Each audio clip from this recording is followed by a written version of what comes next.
Hi everyone, here we are in the garden again towards the end of the season, and we'll be talking about cutting your garden down, putting it to bed, and also planting bulbs and protecting those sensitive plants you want to try and keep over for the winter.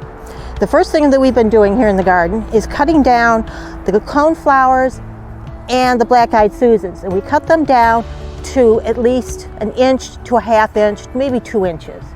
You want to make it easy for yourself to get the leaves in the fall and in the spring, and it won't hurt the plants at all, and it tidies things up and makes it look good.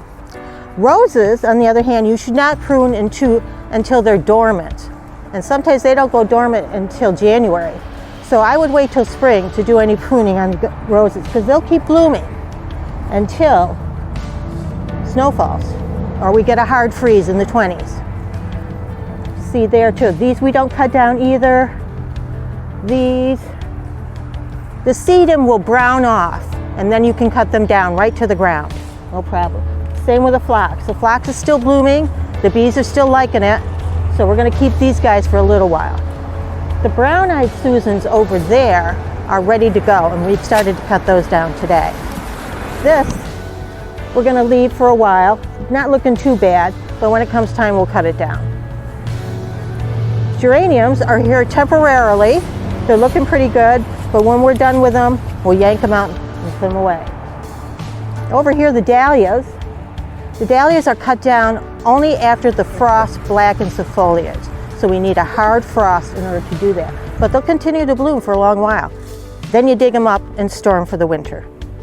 Over here, we have what's known as nipfolia. It's called red hot poker.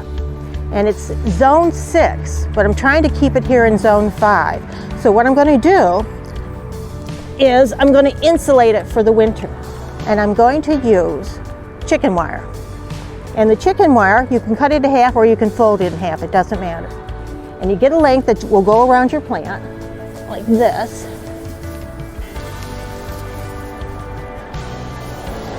Fasten it together on the ends. Probably need to use pliers for that because it's pretty sharp. So you do that and you fasten it all the way down. Then what you do, and this is the cheap way, you fill it with leaves. It's like that. Push them down, get them down to the ground. You want to make sure the roots are protected. And you fill it up as far as you can. It'll settle over the winter, so fill it up as much as you can.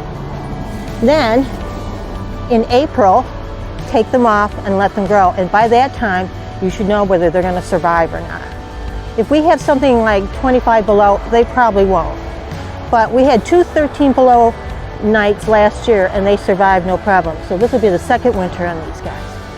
And then, when the sedum are done over there, cut them down, and pretty much that's what you do to put the garden to the bed for the winter.